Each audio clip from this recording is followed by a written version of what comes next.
ఇక్కడ మీరందరూ పండగ చేసుకోవడం నాకు ఎంతో సంతోషంగా ఉంది. ఈరోజు ప్రత్యేకంగా జనరల్ మహిళలు అంటే ఒక ఇంట్లో నా భార్య ఉన్నారు, షీఈస్ మేనేజింగ్ హౌస్, బిడ్డల్ని సాగుతా ఉంది, భర్తని జాగ్రత్తగా చూసుకుంటుంది. దానితో పాటు సమాజం కోసం ముందడుగు వేసిన మహిళలందరూ ఇక్కడ ఉన్నారు. ఒక అడుగు ముందు వేసి సమాజంలానే బాగుండాలి, మన కుటుంబమే కాదు అని ముందుకు వచ్చిన మహిళలందరూ రాజకీయాల్లో వస్తున్నారు.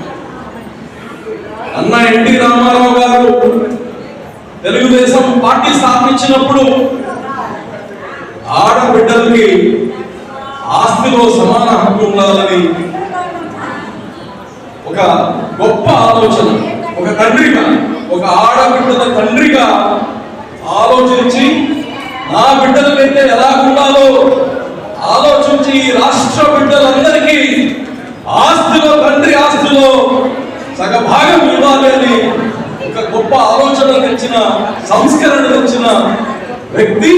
అటువంటి పార్టీలో మేము ఈరోజు ఉన్నాము. మహిళా దినోత్సవం చేసుకుంటున్నామంటే మాకు ఈ పార్టీలో గౌరవంగా, గర్వంగా ఉన్నది కానీ తెలియజేస్తున్నాం. ఇదే కాదు, రాజకీయాల్లో కానీ ముందు రావాలి. ఒక ఇంట్లో హౌస్ వైఫ్ గానే కాదు, హోమ్ మేకర్ గానే కాదు, సమాజంలో సంస్కరణల్లో మహిళ యొక్క పాత్ర ఉండాలి, మహిళ యొక్క ఆలోచన ఉండాలి, మహిళ యొక్క ప్రెజెన్స్ ఉండాలని చెప్పి ఈరోజు స్థానిక సంస్థలన్నింటిలో 50% రిజర్వేషన్ కానీ తెలుగుదేశం పార్టీ తీసుకొని వచ్చిందని కానీ అందరూ మనం చేస్తున్నాం. ఈరోజు చాలా మంది రాజకీయంలో 30 సంవత్సరాలున్నా, 20 సంవత్సరాలున్నా, మున్సిపల్ కార్పొరేషన్లో, స్థానిక సంస్థల్లో మహిళా రిజర్వేషన్ వస్తే 50% మంది పక్కన నిలబడి ఉండి, పక్కన ఉండి మహిళలకు సీట్లు ఇవ్వడం జరుగుతుంది. ఈరోజు కార్పొరేషన్ లో చూస్తే 54 సీట్లు ఉంటే దాంట్లో సగభాగం మహిళలే. ఇవన్నీ ఆ రోజు తెలుగుదేశం పార్టీ తీసుకొచ్చిన సంస్కరణ. ఆడబిడ్డలకు ఈరోజు సమాన హక్కు కావాలి అంటే అర్థం ఏంటంటే 100 మంది మగవాళ్ళు ఉంటే 100 మంది ఆడవాళ్ళు ఉండాలని కాదు. ఈరోజు ఆడబిడ్డలకి విద్య, చదువు ఒక్కటే సమాన హక్కు తీసుకొని వస్తుంది. ఆస్తి ఇస్తే సమాన హక్కు రాదు, ఆస్తితో మాత్రమే రాదు. చదువు ఒక పూట మీరు తినినా, భోజనం తినకపోయినా బిడ్డల్ని చదివించడం వదలదు. ముఖ్యంగా ఆడబిడ్డలు ఇంకా బాగా చదివారు. మీ దగ్గర ఒకే బిడ్డను చదివాలనే పరిస్థితి ఉంటే, ఒకే బిడ్డని చదివించే శక్తి ఉందనుకుందాం. ఈ రోజు ఆ పరిస్థితి లేదు. ప్రభుత్వాలు అందరు బిడ్డలకు చదివించడానికి ఇష్టం. అంటే ఉదాహరణకు చెప్తున్నా, ఒక బిడ్డ ఉన్నాడు, ఆడబిడ్డ ఉందంటే ఇద్దరు ఎవరో ఒకరికే చదివాలంటే ఆడబిడ్డని చదివాలని నేను మనం చేస్తున్నాను. అంటే నేను చెప్పేది అంత అవసరం అని చెప్తున్నా. ఒక బిడ్డను చదివేది కాదు, అంత అవసరం ఆడబిడ్డను చదివి. దయచేసి ప్రతి ఒక్కరు ఇక్కడ కూర్చునే వాళ్ళు మీ కుటుంబాన్ని సంస్కరణ చేసుకోవాలి. మీ కుటుంబంలో ఉండే ఆర్థిక ఇబ్బందులు కావచ్చు, ఈరోజు డ్వాక్రా తెచ్చారు, సంఘం గ్రూప్స్ తెచ్చారు. ఇవన్నీ మహిళల యొక్క ఎకనామిక్ పరిస్థితుల్ని, ఆర్థిక స్థితుల్ని మార్చడం కోసం తీసుకొచ్చిన సెల్ఫ్ హెల్ప్ గ్రూప్ సిస్టమ్. ఈ డ్వాక్రా అనే సిస్టమ్ కానీ ఆ రోజు చంద్రబాబు నాయుడు గారు తీసుకొచ్చిన వ్యవస్థ. ప్రపంచంలోనే ఒకటి బంగ్లాదేశ్ అయితే దాని తర్వాత ఆంధ్రప్రదేశ్ గా తెలియజేస్తున్న ఈ యొక్క సెల్ఫ్ హెల్ప్ గ్రూప్స్. రోజు ఇస్లాంలో అయితే తల్లి పాదాల దగ్గర స్వర్గం ఉందంట. స్వర్గం అంటే మోక్షం. మోక్షం అంటే కంప్లీట్ గా పాస్ అవ్వడం, ఈ జీవితంలో పాస్ అవ్వడం ఏంటంటే మోక్షం. ఈ జీవితానికి మోక్షం దొరికిందంట. మోక్షం ఎక్కడ ఉందంటే తల్లి పదాల దగ్గర.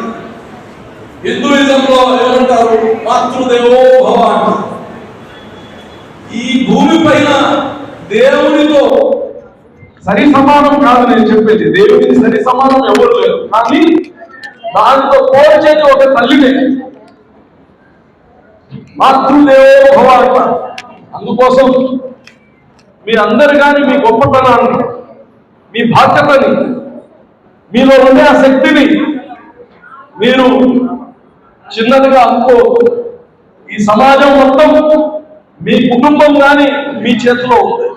భర్త, బిడ్డలు, అన్నతమ్ములు, తండ్రులు, మీ అందరి వాళ్ళ యొక్క మంచి చూడటం, వాళ్ళలో మార్పులు తీసుకొని రావడం, వాళ్ళతో కలిసి ప్రయాణించడం, వాళ్ళకి ఇబ్బందులు ఉన్నప్పుడు నేనున్నానని నిలబడటం, ఇవన్నీ మీకే చాలు. మీలాగా మేము చేయలేదు. అందుకోసం ఈరోజు ఈ యొక్క మహిళా దినోత్సవం రోజు మీరందరూ మీ కాళ్ళ మీద నిలబడాలి. మీరందరూ ఆర్థికంగా స్థిరపడాలి. మీ అందరూ మీ కుటుంబాన్ని మంచి మార్గంలో తీసుకెళ్ళాలి. ఇట్లాని మన ఫౌండేషన్స్, మన ఏ సాంప్రదాయం ఉందో ఆ సాంప్రదాయాన్ని వదలమని చెప్పండి. మన సాంప్రదాయాలు ఏ రిలీజియన్ కానీ ఆడబిడ్డకి ఎప్పుడూ కించపరచలేదు. అది హిందూయిజం కావచ్చు, ఇస్లాం కావచ్చు, క్రిస్టియానిటీ కావచ్చు. మహిళ ఎప్పుడు మగవాడి కన్నా ఎక్కువే అన్ని రిలీజియన్స్ పెట్టున్నాయి. ఆ గొప్పతనాన్ని మన నడవడికలో, మన ప్రవర్తనలో, మనలో ఉండే లీడర్షిప్ లో మీరందరూ కానీ దాన్ని చూపించాలని కానీ, మీ ప్రతిభని చూపించాలని కానీ తెలియజేస్తూ, మరి నా సోదరులు ఎంతమంది ఉన్నారో గతంలో ప్రతిపక్షంలో ఉన్నప్పుడు ప్రతి రోడ్డు పైన, ప్రతి ప్రజల కోసం ప్రతి ఆందోళన చేసినప్పుడు నాకు ఇంకా బాగా గుర్తుంది. మాతో పాటు ఆడవాళ్ళు రోడ్డు పైన కూర్చొని పోలీసుల చేత తన్నులు తిని, ఇవన్నీ మర్చిపోలేదు.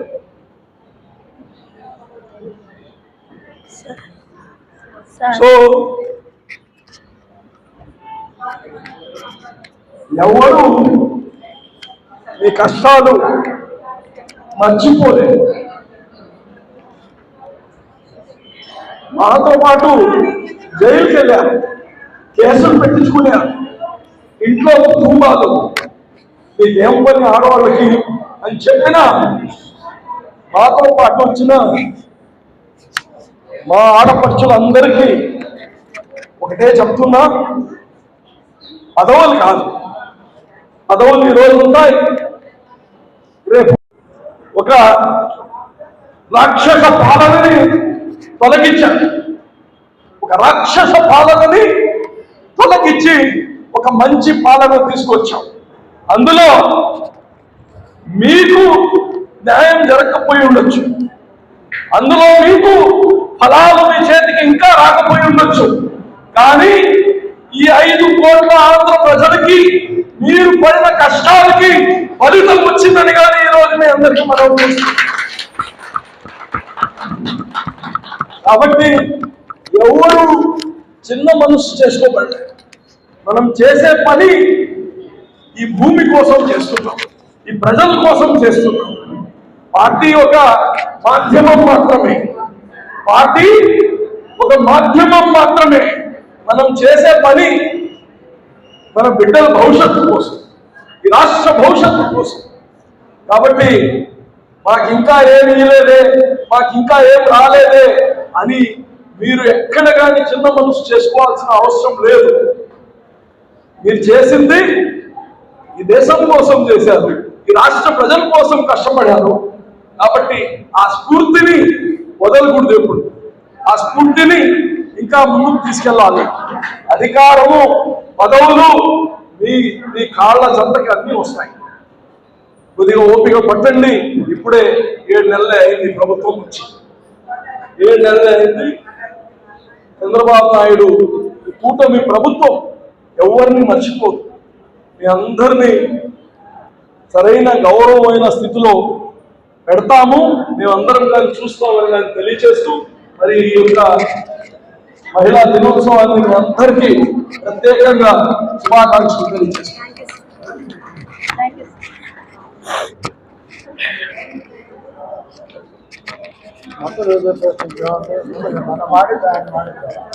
మా గురించి ఇంత గొప్పగా చెప్తుంటే ఒక ఆత్మీయులు ఏ విధంగా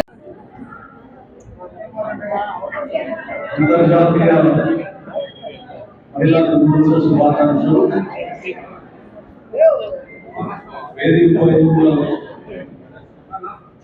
సోదరి సోదరులకి అలాగే ఏ విధంగా పోదాల్సి చాలా అందరూ కూడా మాటలు రావట్లేదు. చాలా ప్రత్యేక ధన్యవాదాలు. చాలా సంతోషం. అదేవిధంగా మన సేవలు కూడా ప్రజాక్షేత్రంగా వచ్చినారు. మనకి ఆయన చేసింది మాట్లాడుతుందిగా కోరుతున్నాం. మా మహిళలకి అండగా ఉండి నేనున్నానని చెప్పి ఆ రోజు స్కూల్ అయితేమి రోడ్ల మీద అయితేమి సిటీలో మహిళలకి వెళ్ళండి నేనున్నానని ఏ టైంలో అయితే పోరాడినానికి అలాగే రూరల్లో మాకు మహిళలకి ప్రతి విషయంలో ప్రోత్సహించి మీరు వాళ్ళు మా అనుకుంటున్న నడిపించారు. వాళ్ళకి ఇద్దరికి కూడా నేను మీడియా ముఖంగా మా మహిళల తరఫున ధన్యవాదాలు తెలుపుకుంటూ సింహంలాగా ముందుగా కాలేసి పోరాటాలు చేసిన మా సీనియర్ మాట్లాడాల్సిందిగా కోరుకుంటున్నాను. సింహం అడవిలో పోవాలనా ఇటు రావాలా?